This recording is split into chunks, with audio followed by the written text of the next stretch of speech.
Okay, and we've got our final speaker for the Sustainability Expo today. We've got our lovely Matilda Martin, who's on staff at GWA. And she's an interior architect, has got her finger in a few pies when it comes to sustainability, but you are going to so enjoy this session this afternoon. Please put your hands together for Matilda Martin. Thank you.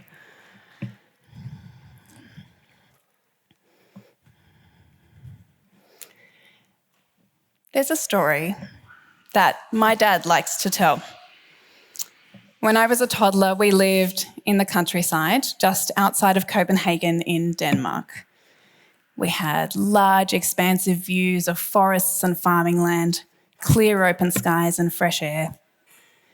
A real idyllic scene of country living. He tells a story of a curious and slightly relentless child wanting to explore a local wheat field. He said, day after day, I would run up to the edge of the wheat field as though I was being pulled by something. My dad, who's in the audience today, being a responsible parent, would stop me every time. Until one day, a friend said, "Du skal bare lade hende gå," which in English means like, just for goodness sake, let her go. Everyone seemed to be really intrigued to see what it was that I so desperately wanted to do. So he did.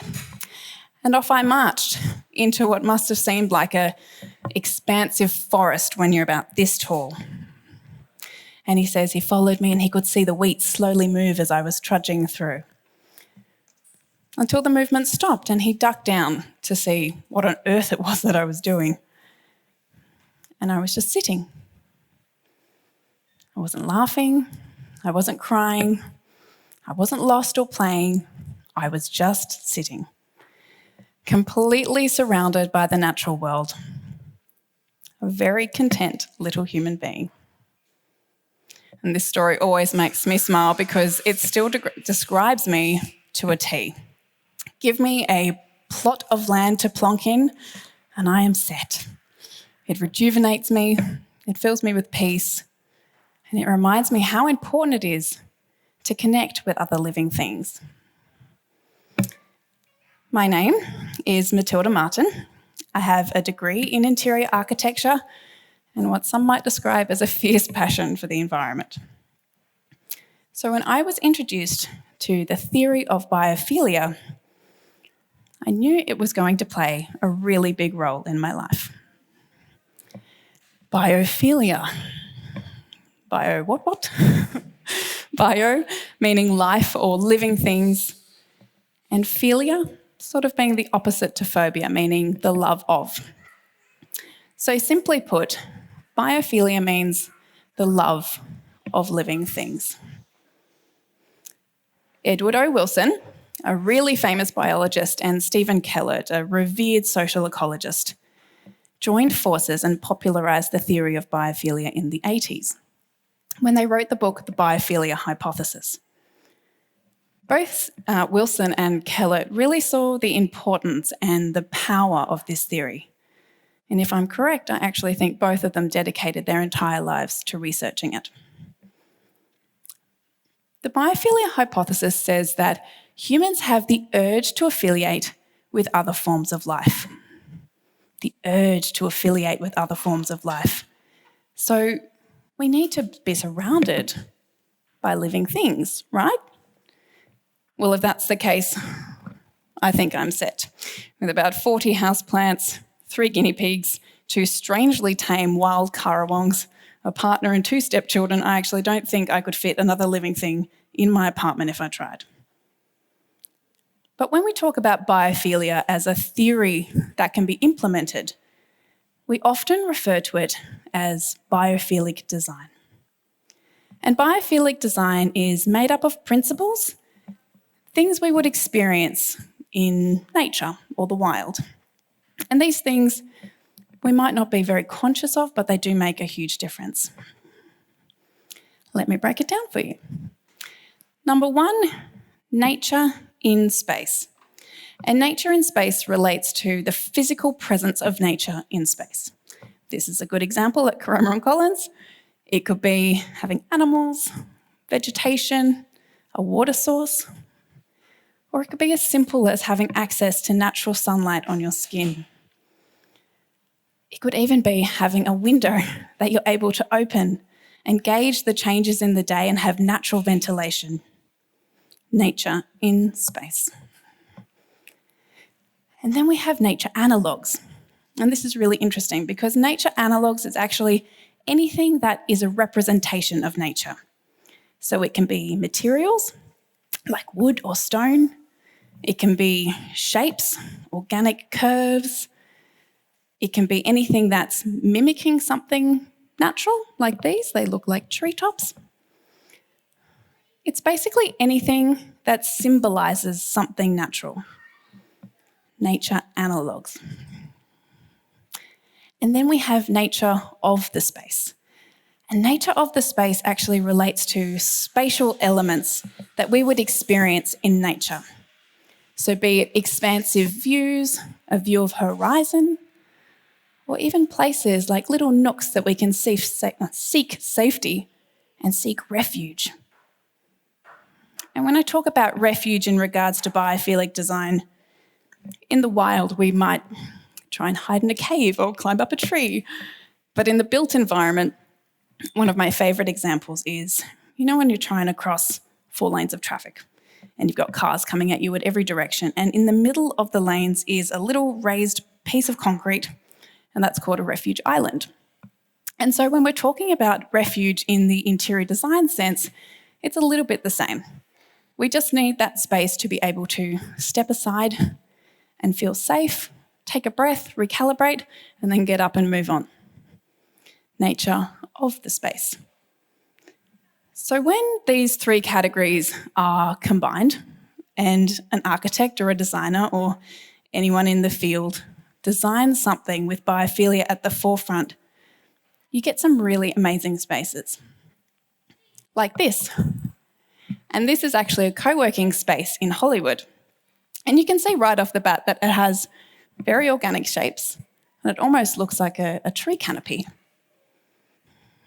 When you're inside and walking through the rooms, you are completely surrounded by nature. You have natural sunlight and you can feel the breeze. And when you're inside these sort of pod-like rooms, you are surrounded by natural materials and you have access to natural light, and the views are all of nature. I think this would be a really cool place to work. And that's saying something because I work here. Now this had to make an appearance because this is my all-time favourite building. It's called The Mountain and it's in Denmark. Maybe a little bit more of a literal interpretation of something natural, literally plastering an image of a mountain on the side of a building. But although it's quite ironic because I think Denmark is the flattest country in the world. The back of this building faces the city. And the front of the building, and yes, this is me losing my mind, faces nature.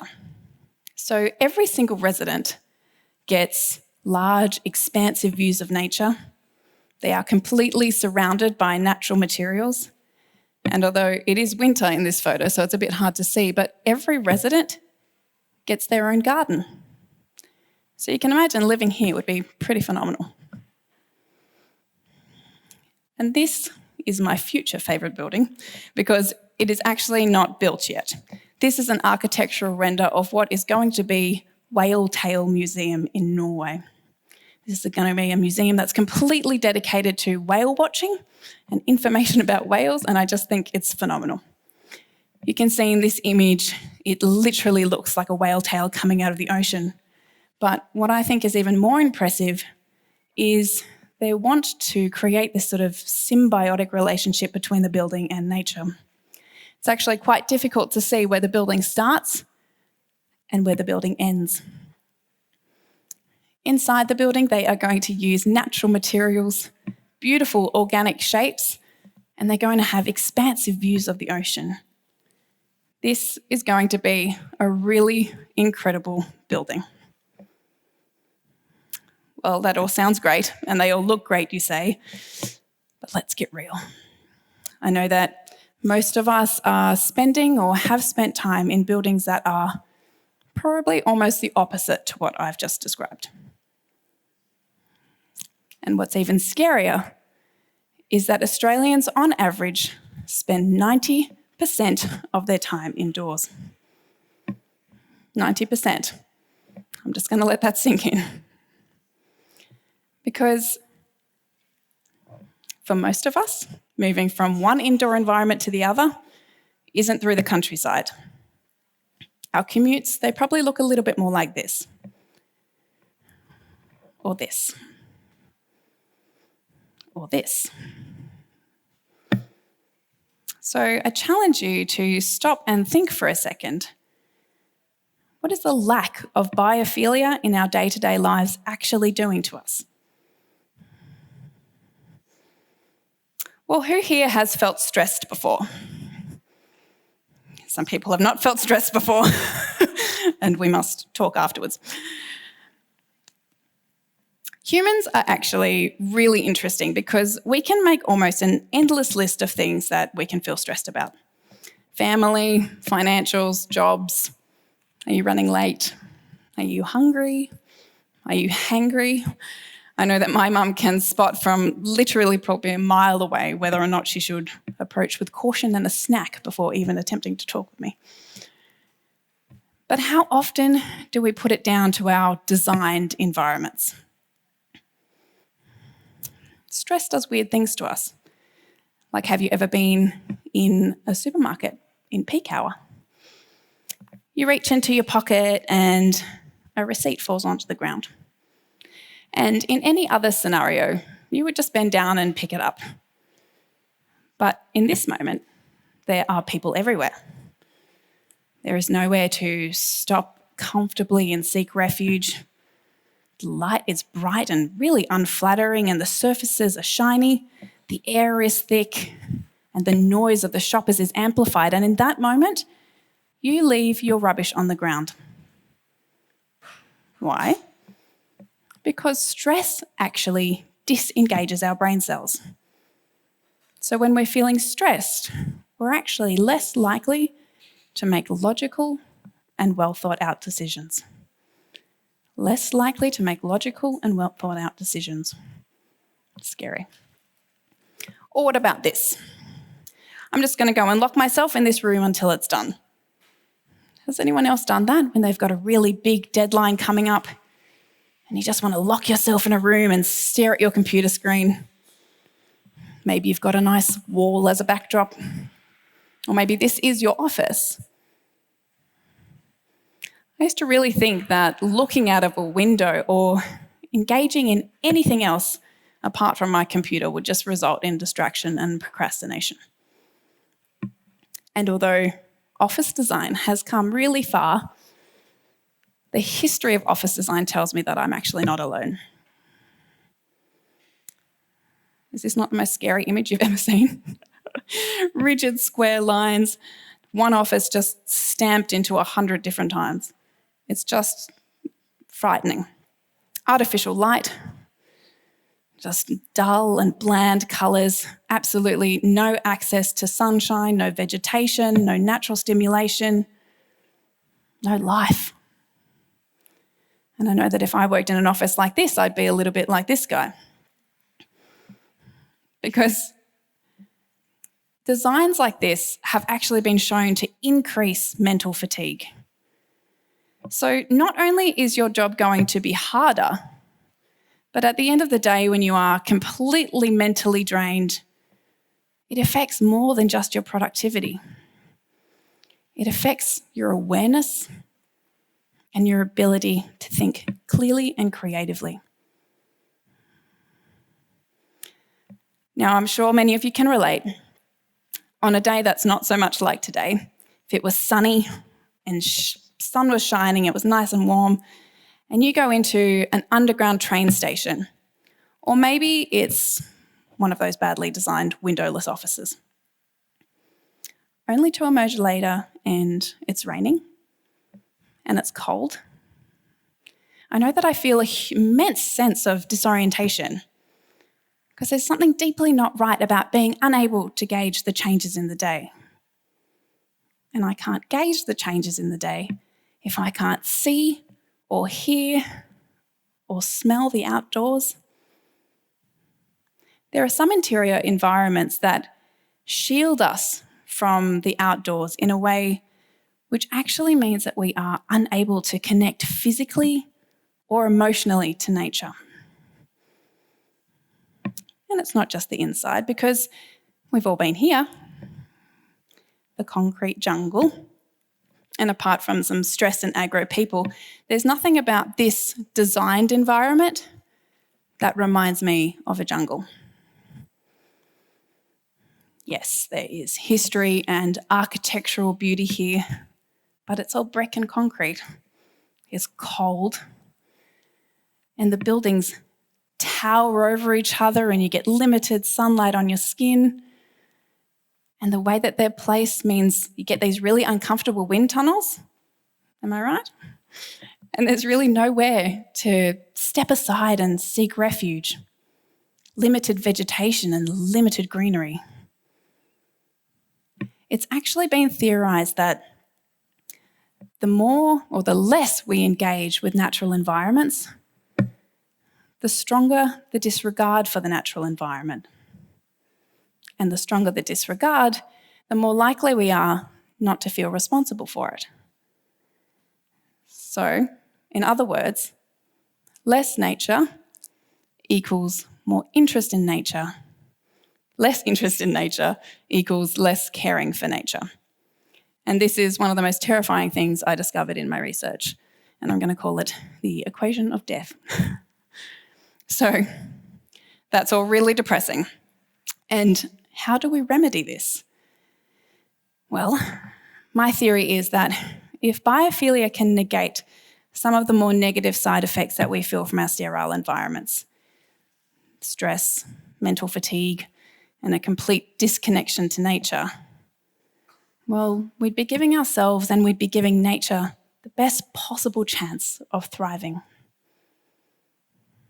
Luckily for us, having access to vegetation, natural light, natural materials, curved and organic shapes, access or a view to nature or a horizon, and a place to seek refuge. These have all been shown to lower our blood pressure and lower our heart rate. These types of designs can actually make us less stressed. There was actually a small study done on 100 participants whose stress levels were all tested, and they were exposed to two differently designed rooms, one with no biophilic principles and another one completely designed with biophilic principles. And they found that the participants had an immediate positive response to the biophilic environment, actually lowering their stress levels in just the first 4 minutes of exposure. 4 minutes. So if we can bring biophilia into our designs and in turn be less stressed, well, we would be more likely to make logical and well thought out decisions. And if that isn't exciting enough, biophilia has also been proven to improve cognitive performance. So having the presence of nature can actually improve the way that we think and we learn and perform.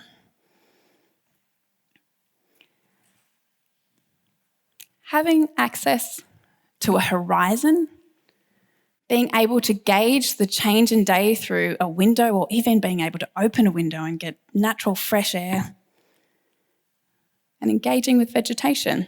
And this looks familiar. Well, these have been shown to actually give us what we call mental restoration. And mental restoration improves cognitive performance. And I'll say it again because that's an important one. Mental restoration improves cognitive performance. So if we can bring biophilia into our environments and we feel in turn that we have an improved cognitive performance, well, then we're also more likely to be more aware and improve our ability to think more clearly and creatively. Amazing. But I'm sorry to bring a dampener because we all remember this, the equation of death. Less nature equals less interest in nature equals less caring for nature. Well, what about if we reverse it?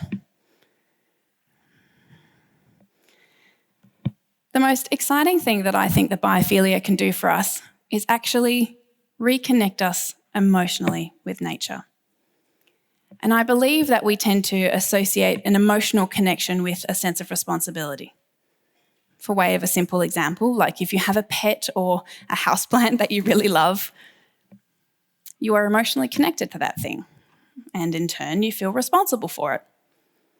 And how cool would it be if we all felt responsible for the natural world? In fact, there's a few studies that tell me that I'm on the right track here. Because in 2019, there was a metadata study done where they dragged lots of different studies on biophilia and the way it makes humans feel and act. And it concluded that there was a significant and very positive relationship between our connection to nature and how inclined we are to protect it. So if we bring nature back into our lives, we can actually create this positive emotional connection with nature every single day, allowing our children and the next generation to stop reserving these types of connections for family holidays or weekends away. A study was actually done that showed that children that have a positive emotional connection to the natural environment are actually more likely to grow up feeling responsible for it in adulthood. How amazing is that? So it would seem that research backs up my hunch, and that if we bring nature back into our lives, it could directly relate to how inclined we are to protect it. And then the equation would look a little bit more like this. More nature equals more interest in nature equals more caring for nature. So how do we bring nature back into our lives? Well, through the use of biophilia, through grabbing nature and bringing it back indoors, through natural patterns and materials and colour palettes, and through constantly looking to nature for inspiration. Because nothing good comes from being stressed or mentally fatigued or completely disconnected from nature. So let's harness what biophilia can do for us and negate some of those negative side effects that we feel from our sterile environments. We need nature in our lives. We need biophilia. We all feel the pull. I know that in one way or another, we are all that determined little toddler at the edge of the wheat field, craving the natural world. Thank you. Do you think that's a TED Talk? Yeah? We've got any questions?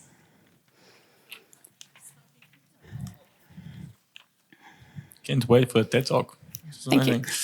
I was thinking, if I was to I want to add biophilia to my office as an example, and I'm renting, I want to retrofit. What's like the quickest way of, if there's any research on saying, oh, you're better off, retrofitting your roof and adding wood, or just adding plants? An example. Is it like a best approach to like a quick, immediate results? That makes sense. Yeah, great question. I think what I have really learned from watching everyone else's talks today is not to start replacing things that don't need to be replaced from a sustainability point of view. So I think the easiest way to just start adding biophilia into your environment without ripping your house apart is colour, looking to nature for those natural materials, and then seeing James or Scott, house plants are a phenomenal way. I know that my partner would disagree. I think we have a little bit too much biophilia going on in our apartment at the moment. But I think that's probably the easiest way to just start your journey there. I really liked your question. So what are the effects of not having biophilia?